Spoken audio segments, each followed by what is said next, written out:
Purple Couch Lounge.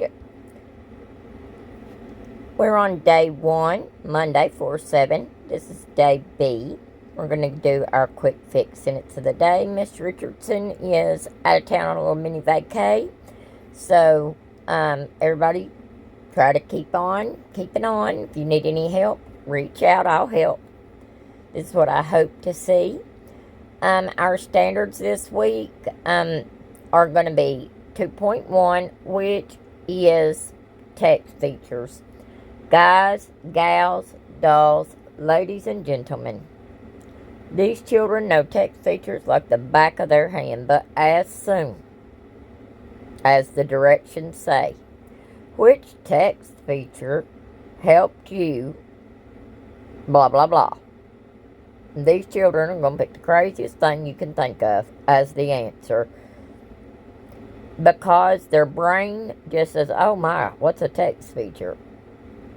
Well, it's the pictures, the graphs, the captions, the headings. The thing I tell them, it's when you look at the story without reading it, the text features are all the extra pizzazz that's in there that keeps it from being boring. And I've been teaching them this little rhythm to use in their mind. Like, they want to keep getting subheading and caption confused. So I've been teaching them this little thing where they hold their hand up like they're taking a picture with an old school camera. Remember those old school 110 cameras where you held it up and you pushed the button and the little clicker turned? Yeah, that's what I've been teaching them. And I tell them that a caption captures what's going on inside the photograph. The caption captures it and tells you what's going on. I've got some really good pictures in here and some examples to help with this. Practice it as much as can be. This is something that we see as a deficit across the board on all testing that we do. And it's not that they don't know it, because I can go over it in class and then give it to them and they're going to all make a 100 on it. But then as soon as I give them a test on it and they don't get that lesson up front to remind them that text features are all these different things, and we're going to look at that in a second. This is the story that we're on this week. It is nonfiction. Our collaborative structure, we're going to do think, pair, share. Right here, they need to pick 3 of the words that were discussed in this text.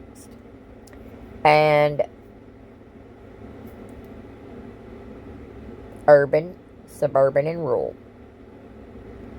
I only had 2 kids that got this wrong in class, but you cannot have enough. Get that story down. Click that story. Click this story right here where you see the hand. Just click that picture. It'll take you to that story in YouTube and watch it. And this comes from the first subheading of the story. Go in there, take that story apart, and just make lots of extra questions that are similar to mine. Maybe we talk about one specific kind of community that was discussed. Maybe we compare and contrast that. Anything that you can do at home to further this is so appreciated.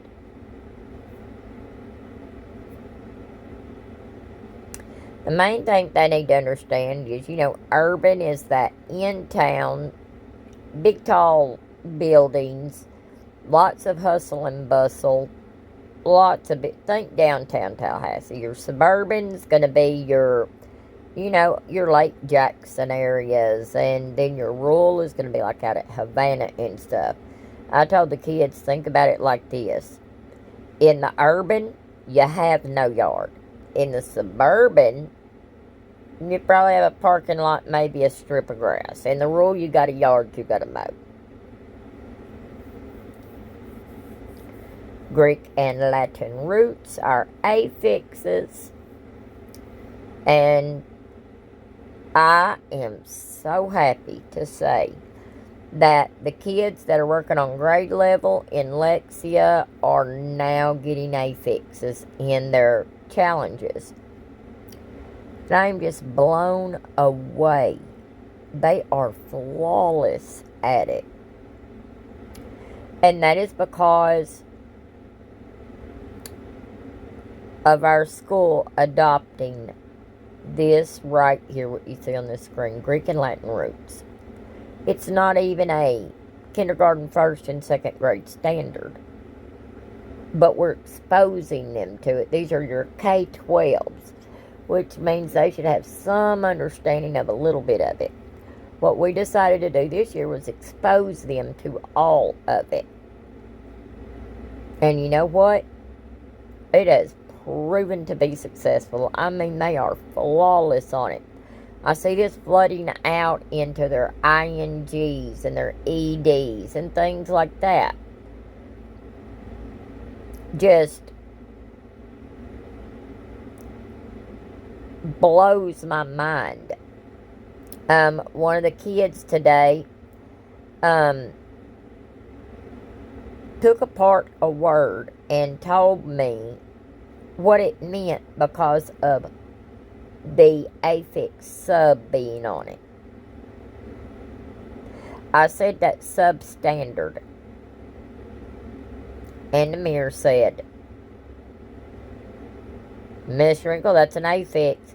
I said, yeah, can anybody figure out what that means? He popped right back, well, with SUB, sub, your Latin affix. It's on the front of the word, so it's a prefix. Sub means under. Standard means normal. So below normal, Miss Wrinkle. I almost cried.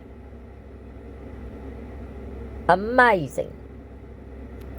Here's the game. They love the game. I've got their, the ones that they deal with most often in this game right now. The more they can play it, the better off we'll be. This is a sequence of events. This takes you into a PowerPoint. It is huge.